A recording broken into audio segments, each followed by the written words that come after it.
Hey everyone, today I'm coming to you with a review on the brand new Marvel Legends What If Khonshu Build... the way I put that, it sounded like What If Khonshu... No, you get what I mean. What If the show Khonshu Build-A-Figure Wave / Disney Plus Wave 4 Red Skull. Now, this is an interesting figure. I'm very happy to have it, though, because I never did get around to getting that convention exclusive version.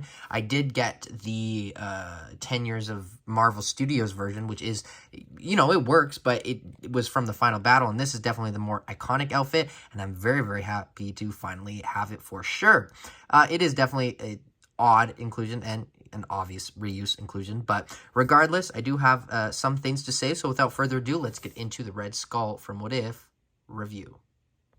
So besides the Red Skull, the only other thing we gotta go over is the box. Now, that is a very nice image of Red Skull there holding the Tesseract, which looks very, very clear compared to the actual one. You can see What If, there you can see the Watcher, there you can see Red Skull on the side. Now, he's, of course, part, I know some of you are probably like, where was this from and What If? From the first episode with Captain Carter. So, you know, I don't know.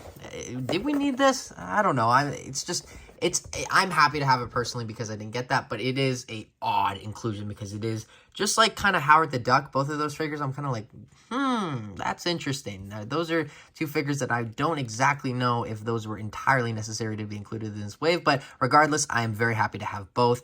Now, the Red Skull is obviously based off the animated design, which you can definitely tell by that head sculpt. But I do think this would work very well for like a comic Red Skull if you didn't get around to getting that Villains Wave version. You can still probably use this for the comics. Now, his only accessory is the Tesseract. Now, I'm sure you guys know what this looks like. It's just a clear blue cube. That's it. Nothing else to it. You can hold it in that one hand. He only comes with a fist and an open hand, no other hands, which kind of sucks. I wish he would have came with maybe some guns, but you can get him in cool poses like that. Just, you know, cool Red Skull type poses, but the actual sculpt of the figure is very, very, very nice. Very authentic looking leather. I think that's what this would be if it was an actual costume. It just looks like, you know, some nice leather translated onto a plastic action figure. I did notice there's some like glue there, which I'm not a huge fan of, but regardless, it definitely is a very, very dark red, or not dark red, light red head color compared to the other MCU Red Skull, which I will show in the comparisons. But yeah, that's, I'd like to say that's pretty much all I have to say about it, but I don't know, I'm trying to just look around here. He does reuse, I think, if I'm looking over here, yeah, he does reuse the arms and the legs from that Red Skull, the MCU one. Nothing else, though, that I can recall. But yeah, that is a nice sculpt on him. But yeah, you can see the Hydra logo, and I don't think there's too much more to go over. So without further ado, let's get on to the articulation. So the articulation on this Red Skull is pretty straightforward. The head goes back, actually, a decent amount. Red Skull. Down that much. A little bit of tilt, full 360. Arms go out that much, down, full 360. And then the arms have bicep swivel, obviously. Double jointed pinned elbows, which go in a great amount. And then the hands are both on a horizontal hinge, so they go up, down, full 360. And then the ab crunch is, I'd like to say, useless. I mean, it goes back a little bit. Doesn't go forward at all, and it looks like there's two joints. So 2 joints equates to essentially nothing, which is kind of odd. Side, side, full 360 on both. Huh, interesting. And then the legs are, okay, there really isn't so much you can do. They can't even really kick forward that much. This one can kick forward more. There's an upper thigh cut. Double jointed knees. I'm not going to do that. I don't want that to tear, but you get the point. Double jointed knees. There you go.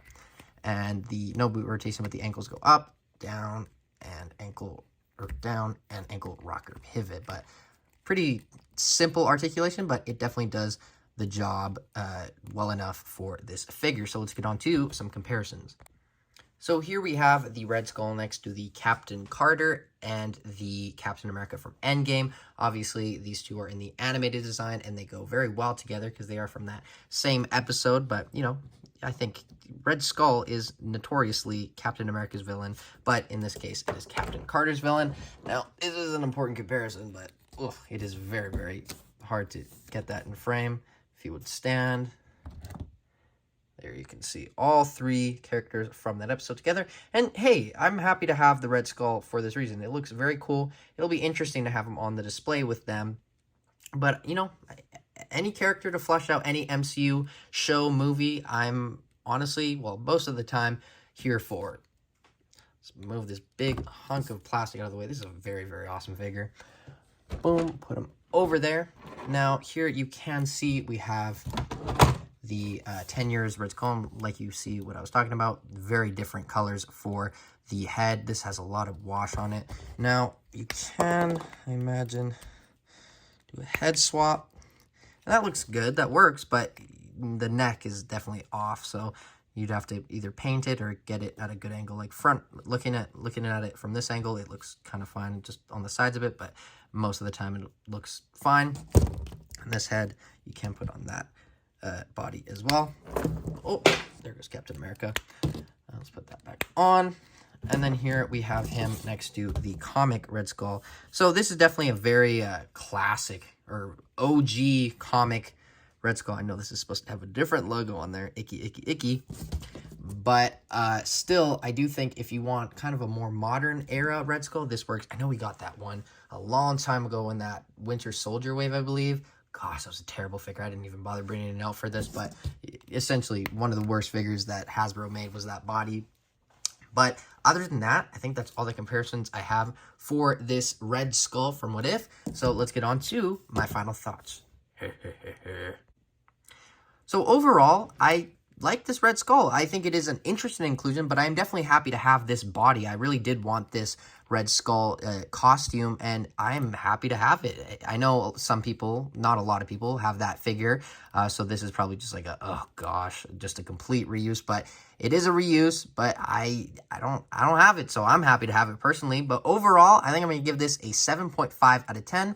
I think this has a lot of uses for it. I don't know if it will look completely right in just like a normal MCU villain shelf because the fact that it is animated, but regardless, you definitely have a lot of options of which you can display this. The main one, I think, being a comic display. This does look very comic-like in a lot of ways. But other than that, thank you guys so much for watching this video. We got Khonshu next, and the wave ranking will be in that, and then that's the wave. But as always, thank you guys so much for watching. Like, comment, subscribe, turn on that bell notification, and I will see you in my next video. But until then, he has been Red Skull. Captain America, Captain Rogers, Captain Carter. I will see you in my next video. Bye, guys.